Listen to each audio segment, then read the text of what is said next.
Another special interview, this time with club stalwart Adam Drury. Obviously, as you've all seen on social media last week, reached an incredible milestone of 100 goals for the club. So first of all, Adam, many congratulations on that. Thank you very much. Were you aware of the impending milestone ahead of the game at Sheffield last week, or did it come as a bit of a surprise? I knew I was floating around the 90 mark for a bit of a while, but when I was playing against Sheffield, it didn't cross my mind that those two got me over the line to the 100 now. Over to you, Baz. Just what has this man brought to us over the years? Be careful, because you don't want any bigger head than he's already got, does he? A lot of headaches. No, it's been absolutely fantastic for us. And last year, obviously, we had Jack Debenham do it, and then Adam to follow his footsteps and equal his record. Great for him, great for the club. Shows that he's obviously been here a long time, and it was the first signing I ever made, which nice to still have him sat next to me. Scott, as a coach and also as a brother, what has Adam brought to Grimsby Borough, and what will he continue to bring moving forward? Well, it was actually when we first bought him, it was Yorkshire Antlers away, wasn't it, the first goal? What it allowed us to do is let a few more goals in, because we knew he was going to bang them in at the other end. I think he said after the first game, you keep banging them in, and I'll keep chucking them in. That was a famous sort of slogan. So, but no, obviously, it's been a long time here now, and it's good that he's found something after Man City and all the heights of that he's kept him in the game, because a lot of people fall out of the game and don't continue to play. So credit to the club and credit to him for doing that. Scott's just touched on it there, Adam, that you potentially could have fallen out of love with the game, and looking at one of your social media posts last week, you thanked Baz for helping you to enjoy the game again. Tell us about that. Yeah, obviously I've been at Man City for a good 8 to 10 years, and when you've been to those heights and you've seen all the change that goes on there, obviously your thoughts are you're going to make it. Falling out of the game was difficult, don't get me wrong. Went to some dark places, but like I said, I thank Baz to keep myself involved, and he helped me make me love the game again, and yeah, I owe him a lot. But again, Scott touched on it there, your first goal. Can you remember exactly what that first goal was like? Yeah, we rocked up to Yorkshire Antlers, I think it was Tuesday or Wednesday night. He was chucking it down as well. It was one of Baz's obviously first games in Lindsay's. Rocked up, probably knew Scott, Baz, Debo, probably about it.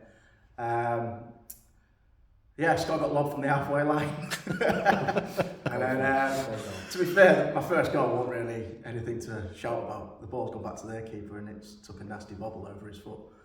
Paul Robertson-esque, and I've just chased it down and slotted it in. But yeah, I remember it like yesterday. They all count. Baz, what's your favourite Adam goal?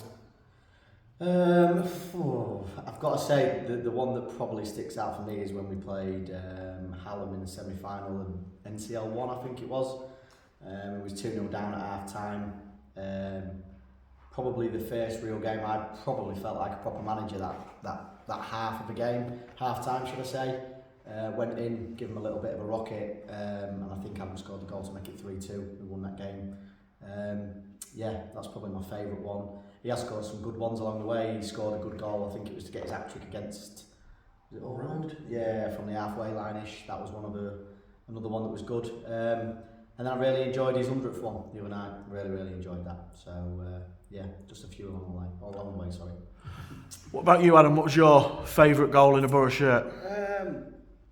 I think my favourite one, it was obviously the one when we played Maltby at home, NCL Prem, and I think we got that. I think it was 1-0 at the time. I think Debo had scored, and then just getting that second goal just felt like we've done it now, and we got over that line. But then also last season, I think going up against Worksop, we were magnificent last year. It was unbelievable in our league. I think when we played them at home, I think drawing 2-2 to them, scoring with about 10 minutes to go, I think just showed how far this club has come. Yeah, that's probably one of my favourites as well. Definitely. I think, Scott, one of my main memories of Adam was, I think it was in the promotion season away at Goal. He'd been, shall we say, rested and came on like a man possessed, and I think scored a hat-trick to win the game from a losing position. Does Adam sometimes need that? Since I've moved out of playing and been on the bench side of things with Baz, we've probably done it twice. Yeah. And in both games, he's probably come on. Stocksbridge as well, Stocksbridge away this year. Yeah, I think so. I think any player needs, not just Adam. Any player sometimes, when you play as often as they do, and Adam's a 35, 40 game season player, sometimes you can lose a little bit of motivation. You need to find different ways to motivate you, or maybe take a position for granted. So yeah, it doesn't hurt sometimes just to remind him that he's got to stay humble and there's other lads fighting for his shirt, and that's the same with anyone. It's not just Adam. Yeah, like Scott said, Adam, same with everybody. Everybody needs that reality check. What was your mindset in those Stocksbridge and Gould games that stick out in the memory? Come on, make a point basically. Obviously, no player likes being put on the bench, but like Scott's alluded to there, we've got players this season. We've got the squad now where every shirt's up for grabs, and you can't take your place for granted. So yeah, just come on, make a point, and looks like I did that. So, 30 years of age, 101 goals in the bag. What's possible? Who knows? Just got to keep going the way we're going. Obviously, it's a squad game. My numbers is for me personally, but the main aim is that we stick together as a squad and we push this club on as far as it can go. And I believe we hopefully will have a good end to the season now, good push, and next year is really exciting. What do you think, Baz? How long do you see Adam wearing that number 7 shirt and pushing Borough on to the next level potentially? Adam's stats speak for themselves, Dan. I think obviously he's played 300 games as well now, so 1 in 3, not bad considering he's played right back, centre mid, up front, right wing, left wing, anywhere we've needed him to play really. I think he's got a few more seasons left in him, if I'm being brutally honest. However, that might mean that he's a 70-minute man or something like that moving forward in the next few years, but if he carries on how he is, who knows? We'll see. Fantastic. Well, thanks, guys. And again, Adam, huge congratulations. And let's get that 102nd on Saturday. All the best, guys.